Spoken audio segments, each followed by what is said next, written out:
Hi, guys. It's Chad Larson with MLD Wealth. And this is another episode of MLD Money Matters, where we're going to break down what's moving markets and more importantly, what it means for portfolios. It's been a very interesting year already. I've been doing this podcast for over 2 years. And sometimes, as I approach these, I'm like, oh, what am I going to talk about again? Boy, there just seems to be something all the time. And there's a lot going on, and I'll try to unpack. I'm not going to dive into the obvious things that are going on in the world, like significant conflict in the Middle East and global tensions and volatility rising. Instead of just hitting you with the headlines, I really kind of want to talk about what this year's looked like so far. So, we came out of the gate like a rocket ship. Yeah, MLD client portfolios have been incredibly well positioned, and could be a lot of pinch me moments. Going home every evening of how things are working. We've got it right. And really happy and proud of the team and the results that we've been able to achieve. But let's talk about this rocket ship. The rocket ship being the market, but this rocket ship is going through an asteroid belt. Listen, software is exploding, metals and mining are rocking, banks are doing terrible, tech is soft, cyclicals are off, telecom is off. Like the amount of sector rotation. I was on BNN recently, and the rotation is real.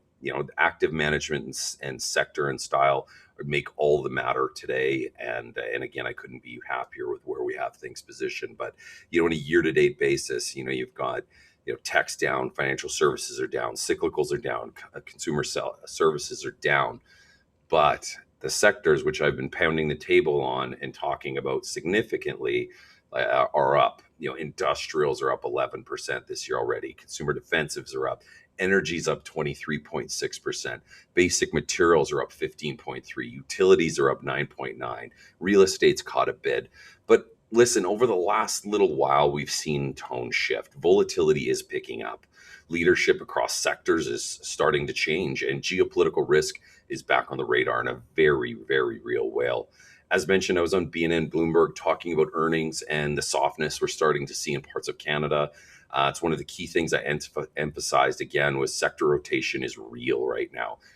Being in the market is one thing. If you're going to be in the market, you're always taking on systemic risk of things happening like we're seeing in parts of the world that can rock the foundations of financial markets. So if you are going to be in the market, make sure that you have or you're overexposed to the parts of the market that are working, and that's largely due to economic cycles. So today I want to spend time on three things. So first, why volatility is picking up after such a strong start to the year. Second, why sector selection is far becoming more important than simply owning an index. And third, what's happening in the Middle East, particularly around Iran and global energy supply. It's starting to reshape markets and investment opportunities. And I led into this 2 months ago when I had Dave Zabunk on from Canoe. So the rocket ship start to the year, start big picture. We've had this strong start. When you get that kind of early move, history usually tells you a few things. Sentiment can get stretched. Valuations can run ahead of fundamentals, and eventually volatility tends to follow. Blammo, it's happening. And that's what we're seeing. So if you look at the Canadian market in particular, there's been some softness under the surface, even if headline index doesn't always show it, because we've been so metals and energy dominant. And that's important because index performance can hide a lot. So underneath, we're seeing profit taking, we're seeing rotation between sectors and increasing dispersion across industries. So when dispersion rises like this, active management matters more and sector allocation matters. So interesting stat out today, the SPIVA Canada scorecard just came out for the year end 2025. And the numbers were pretty striking, and they're actually shocking, but they're shockingly very consistent like this. So here's an interesting one. Across categories, more than 85% of active funds underperformed their benchmark. Whoops. Canadian equity funds, 93% of managers underperformed their benchmark. Focused Canadian equity, around 93%. And Canadian small and mid caps, 100% of managers underperformed. So it's a tough environment out there for active managers, but that's exactly why process matters.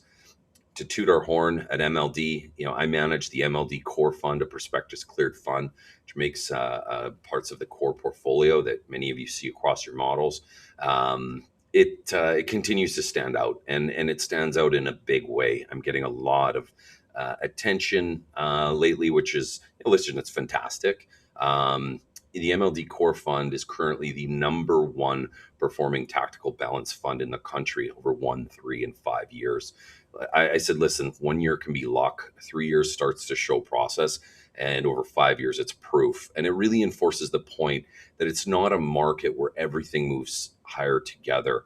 I've done some additional segments, and I'm happy to discuss in greater detail of how we're approaching those things. But I think taking it, I'm an economist by background, and from 30,000 feet, it seems. Well, listen, maybe it seems because I've been good enough to be lucky and lucky enough to be good.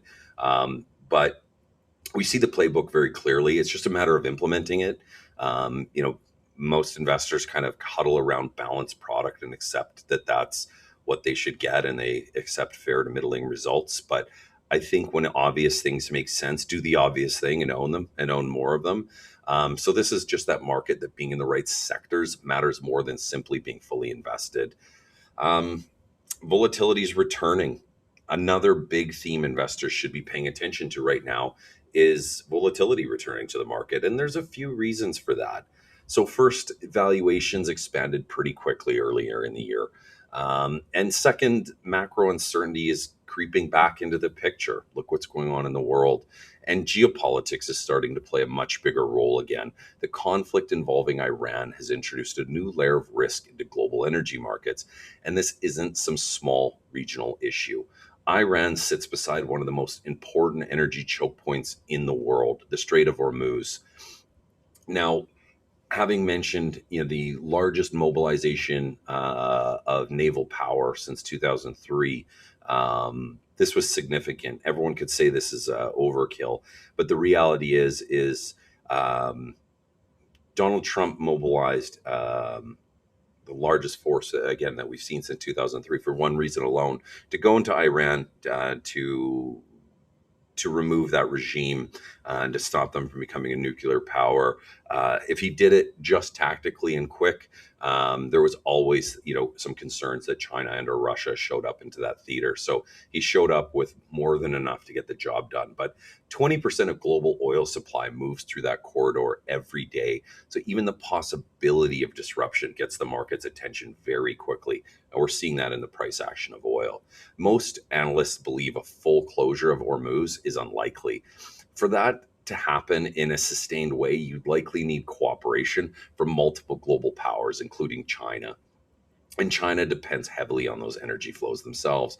But what markets are reacting to right now isn't necessarily a permanent disruption risk. They're reacting to risk. And when geopolitical risk rises, energy markets tend to price in a premium. So, having that increasing exposure to energy is paying out very well. I want to talk about the rise of the security premium. And this is where the conversation can get really interesting. So even if disruptions end up being temporary, something much bigger is happening in global energy markets. For decades, the global energy system was built around efficiency. It was a just-in-time system. Energy moved across borders smoothly, cheaply, and with very little redundancy. But that model is changing. Countries are increasingly prioritizing energy security over efficiency. And that means like strategic stockpiling, diversified supply chains, regional energy blocks, and major investment into domestic infrastructure. You're seeing where I'm going with this. You can now think of the emergence of a security premium in energy prices. We're moving from just in time to just in case, and you see it everywhere. China and India building strategic reserves, Europe scrambling to secure LNG supply, Western nations investing heavily in energy infrastructure, and the supply side isn't exactly flexible either. Outside of Saudi Arabia and the UAE, OPEC spare capacity is actually quite limited. At the same time, non OPEC production growth is slowing. Global inventories are already relatively tight, which means even without a major disruption, the supply demand balance could tighten into 2026. That's a pretty supportive backdrop for energy prices over time. So yes, sometimes you're definitely, the energy trade, things have moved up so fast, and we do feel like you're in a pocket of air a little bit. Long term, don't care. So listen, why gas also may move more than oil. Another point investors I think may be missing is the biggest moves might not actually be in oil. They could be in natural gas, and Europe is particularly exposed here. Unlike the US, which is largely energy self sufficient, Europe depends heavily on seaborne LNG. And a lot of that LNG passes through multiple geopolitical choke points, including Hormuz and the Red Sea. So if shipping routes tighten and geopolitical risks increase, European gas price could move more aggressively. And we've seen that before. Energy shocks rarely move through the system and perfectly and in predictable ways. But the key takeaway is this: energy today is not just a commodity story anymore. It's a national security story. And the markets are increasingly starting to price that reality. Portfolio positioning. So, what does this mean for portfolios? The big theme we've been talking about all year is sector rotation. It's not an environment where simply owning the index is enough. Investors, especially considering the things that have done the best in the past, have the biggest weightings in the index. So as rotation happens, the indexes are bleeding out of the places that are going to see the least amount of leadership. So one of the things earlier, again, we've raised cash weightings through this. I always say we're very lucky and be grateful that we can afford to do that. Model performance is so well ahead of a benchmark that I can afford to be very cautious. I'm not cautious or scared, but there's nothing like going into a pocket of volatility with some bullets in the chamber, so to speak. Um, I don't say there's a bull market everywhere, but there's always something to do, and having the liquidity and confidence to be able to take advantage of that is going to play through 2026 incredibly well. So this doesn't mean we're bearish. I said it just means we're disciplined after a very strong run. Cash can actually serve as an incredible volatility dampener. So when markets move as quickly as they did last year and earlier this year, it's healthy to take some profits and maintain flexibility. Our cash is providing me downside protection, optionality, and the ability to redeploy capital when volatility creates opportunities. The core fund is almost 15% cash, somewhere between 10 and 15 today. In terms of sectors, there are a few areas we continue to focus on. Infrastructure. Infrastructure remains a major theme. We're seeing massive global investments in things like energy systems, power grids, transportation, digital infrastructure. You've heard me talk about the backbone trade of AI and power being a pinch point. So the critical minerals, energy distribution, these are all back into what we were calling, and JP Morgan, they probably has trademarked it by now, but it's called that halo economy, and that's heavy assets, low obsolescence. And I love that. These are real businesses. These are real things with real assets and real infrastructure. It's no longer clicks and subscriptions and tomorrow maybes. We're going into an environment where durable, irreplaceable, physical, structural assets will be where capital flows. So, and it's not just energy security driving enormous infrastructure spending around the world. It's everything. Energy, again, we had Dave on from Canoe, and we continue to increase our weightings there selectively. As we did that segment, we actually positioned ahead of this move in the oil. So part of that current rally, as we know, is currently risk premium, but the broader thesis remains intact. Supply discipline is strong, demand is resilient, and the valuations in the sector are still relatively attractive compared to the broader market. So it remains an area we're very constructive on. Metals and materials, listen, another area that continues to perform. Some pockets of volatility, like when we saw, I a very good friend of mine, a counterparty, someone I consider one of my closest friends.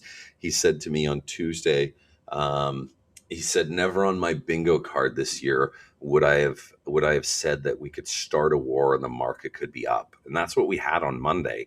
Like it was like, what is going on? This makes no sense. Well, that all changed Tuesday. Markets got smoked, and they were smoked in things that actually it was, like the gold sector took it on the chin.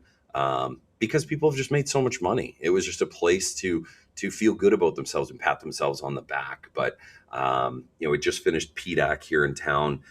which is the largest mining conference. And we hosted hundreds and hundreds of mining companies throughout a number of days of meetings. Um, Listen, gold prices up here, copper prices, like mining companies are making a lot of money. Whether the commodity corrects modestly or not, that's okay. These are those bumps and pockets along the way that shake out faster money. Very constructive when you think about infrastructure investment in the global energy transition, and both require massive amounts of raw materials, like copper, steel, aluminum, critical minerals, and we still love the precious metals trade for a debasement against the US dollar. So historically, these sectors tend to perform well during periods of geopolitical fragmentation and large infrastructure cycles. So check one, check two. Again, pounding the table, international equities. We continue to deploy, we continue to increase those weightings across the spectrum in international markets. For years, the US equities have been incredibly dominant, but concentration has become more extreme. As capital begins to rotate globally and valuations normalize, investors are finding more compelling opportunities outside of the US. So international diversification is becoming increasingly important. So if there's one key element to take away from the current environment, is that the markets are becoming more complex again. You can't just buy it hoping it goes up. We had a very strong start to the year, but volatility is picking up. Geopolitics are back in focus. Energy security is reshaping the global markets, and sector rotation is accelerating. In this type of environment, portfolio construction really matters, sector selection matters, cash management matters, and diversification. This is not a time to panic. It is a time to be disciplined and to be selective. And as always, our goal is to stay focused on long term opportunities while navigating short term volatility. So thanks for listening to MLD Money Matters, and thanks for your ongoing continued support. If there's any topic or question that you'd like me to kind of address in a segment, I'm going to go deep in my Rolodex and think about maybe some business leaders to bring on, or I've thought about bringing political speakers on, see how that goes. But I absolutely enjoy the opportunity to connect and talk with all of you. Thanks again for your trust and confidence. Stay safe, and we'll talk soon. Thank you.